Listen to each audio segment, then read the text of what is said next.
Alright guys, welcome back to another video. India के Orissa state में पुरी में ऐसी कहानी है जिसे समझ पाने में अब तक साइंस भी फेल हो चुका है।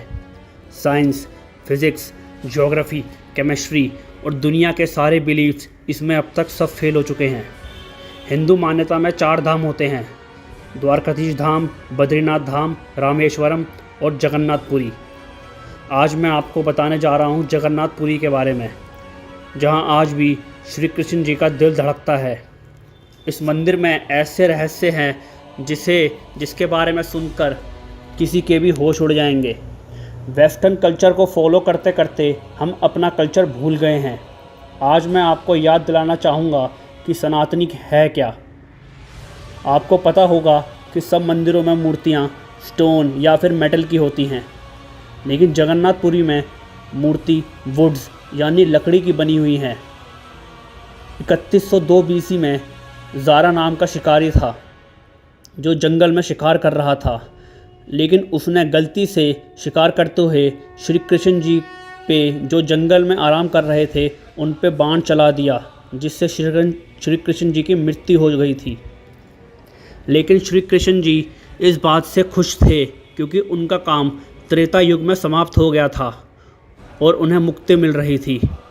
पौराणिक के अनुसार ज़ारा बाली का रूप थे जिसे श्री कृष्ण जी का दूसरा अवतार श्री राम जी ने मारा था।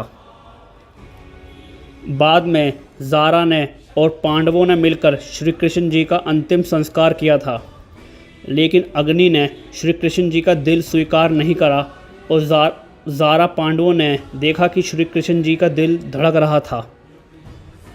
फिर ज़ारा और पांडवों ने मिलकर श्री कृष्ण जी का दिल एक लकड़ी पर रखकर नदी में बहा दिया था।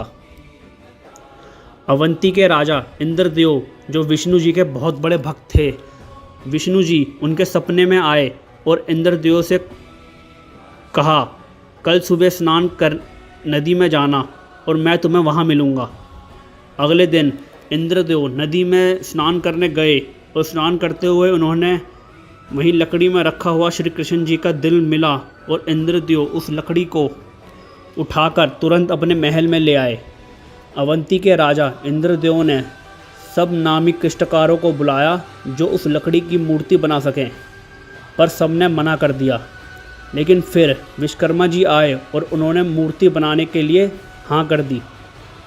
विश्वकर्मा जी ने राजा के सामने एक शर्त रखी कि उनसे 21 दिन का समय लेंगे और वह बीच में किसी से नहीं मिलेंगे, और अवंती ने राजा की हंसी खुशी ये शर्त मान ली और विश्वकर्मा जी अकेले में मूर्ति बनाने चालू कर दिया। कुछ दिनों बाद अवंती की रानी ने 21 दिनों से पहले ही राजा को बुलाकर विश्वकर्मा जी से मिलना चले गए, जहां विश्वकर्मा जी अकेले मूर्ति बना रहे थे। तो विश्वकर्मा जी ने शर्त रखी थी कि वह 21 दिन से पहले किसी से नहीं मिलेंगे। फिर विश्वकर्मा जी मूर्ति पूरी करने से पहले ही चले गए। अवंती के राजा और रानी ने देखा श्री कृष्ण जी का धड़कता दिल मूर्ति में लगा हुआ है, और विश्वकर्मा जी ने 3 मूर्ति बनाई हुई होती है: जगन्नाथ जी की, उनके भाई बालभद्र की और उनकी बहन सुभद्रा जी की। तीनों मूर्ति लकड़ी की बनी हुई है। श्री कृष्ण जी के दिल को कोई नॉर्मल दिल नहीं है, वह एक एनर्जी ट्रांसमिट करता है, और हम सबको पता है कि मेटल्स और स्टोन जो होते हैं वो गुड कंडक्टर होते हैं इलेक्ट्रिसिटी के, और वुड्स होती है वो बैड कंडक्टर होती है इलेक्ट्रिसिटी की। इसलिए जगन्नाथ मंदिर में मूर्तियाँ लकड़ी की बनी हुई है। सिर्फ यही नहीं, हर 12 साल में एक बार भगवान की नई मूर्ति स्थापित करी जाती है और श्री कृष्ण जी के धड़कते हुए दिल को नई मूर्तियों में शिफ्ट करा जाता है। ये इसलिए करा जाता है क्योंकि जो श्री कृष्ण जी का धड़कता हुआ दिल है उसमें इतनी पावर होती है कि woods get depleted in time. इसलिए मूर्ति बदलने की ज़रूरत पड़ती है, पर इसे बदलने का प्रोसेस बहुत रोमांचक है। हर 12 साल में एक दिन ऐसा होता है जिस दिन मंदिर में किसी को एंट्री नहीं मिलती। पूरी शहर में बिजली काट दी जाती है और मंदिर का मेन पंडित, जो हाथों में ग्लव्स और आँखों में पट्टी बांधकर पूरे 100% अंधेरे में श्री कृष्ण जी का धड़कता हुआ दिल पुरानी मूर्ति से निकालकर नई मूर्ति में स्थापित करते हैं। जिन पंडितों से इतिहास में सेरेमनी करी है, उनका कहना है कि उन्होंने देखा तो कभी नहीं, उनको कि लेकिन जिसने भी ये सेरेमनी करी है वो आँखों में पट्टी बांध कर ही करी है। और कहते हैं कि अगर किसी ने ये देख लिया प्रोसेस करते हुए तो उसकी उस समय ही मृत्यु हो सकती है। इसलिए बिना आँखों पे पट्टी लगाए ये सेरेमनी करने की किसी को भी परमिशन नहीं है। जगन्नाथपुरी में खाली यही रहस्य नहीं है, जगन्नाथपुरी का झंडा डेली बदला जाता है और ये काम बिना कोई सेवक जब झंडा बदलता है तो वो बिना किसी रस्सी या फिर सीढ़ी के बिना ही चढ़ता है और ऐसे उतरता है। और उससे भी बड़ा मज़ेदार की बात तो ये है कि जगन्नाथपुरी का झंडा हवा के उल्टी दिशा में उड़ता है। ये भी अब तक कोई पता लगा नहीं पाया कि ऐसा क्यों है। जगन्नाथपुरी में जो प्रसाद है वो लकड़ी की आग में 7 मिट्टी के बर्तन में बनता है जो एक के ऊपर एक रखे रहते हैं।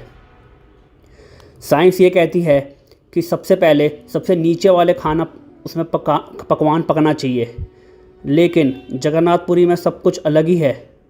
उसमें सबसे पहले सबसे ऊपर के बर्तन में खाना बनता है और सबसे नीचे के बर्तन में सबसे आखिरी में बनता है।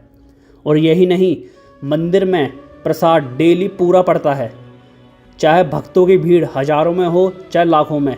मंदिर में प्रसाद कभी कम नहीं पड़ता और ना ही कभी फालतू बनता है। मंदिर में डेली जितना प्रसाद बनता है उतना ही बढ़ जाता है। इतना बड़ा मंदिर बनाया कैसे किसी को नहीं पता, वो भी एक अलग ही टेक्नोलॉजी है। मंदिर 214 फीट का है, लेकिन उसकी शैडो यानी कि परछाई कभी नहीं बनती। इसके पास भी साइंस का कोई जवाब नहीं है कि उसकी शैडो कभी क्यों नहीं बनती। Birds can not fly above the Jagannath temple. जो पक्षी हैं वो भी जगन्नाथ मंदिर के ऊपर नहीं उड़ते। पक्षियों को भी कुछ ऐसा पता है जो हमें किसी को नहीं पता कि जगन्नाथ के ऊपर पक्षी भी नहीं बैठते मंदिर में। आप कभी जाओगे तो जगन्नाथ के ऊपर कभी कोई पक्षी नहीं मिलेगा और ये नो फ्लाई जोन में भी आता है। इसके ऊपर कोई प्लेन भी नहीं उड़ सकता। मंदिर के ऊपर सुदर्शन चक्र है जो भी विष्णु जी का ही कहा जाता है। और मज़े की बात तो ये है कि उस सुदर्शन चक्र को किस भी दिशा से देख लें वो हमेशा लगता है कि हम उसे अपने सामने की दिशा से ही देख रहे हैं। और उस मेटल पे जो सुदर्शन चक्र है उस पे कभी भी जंग नहीं लगता।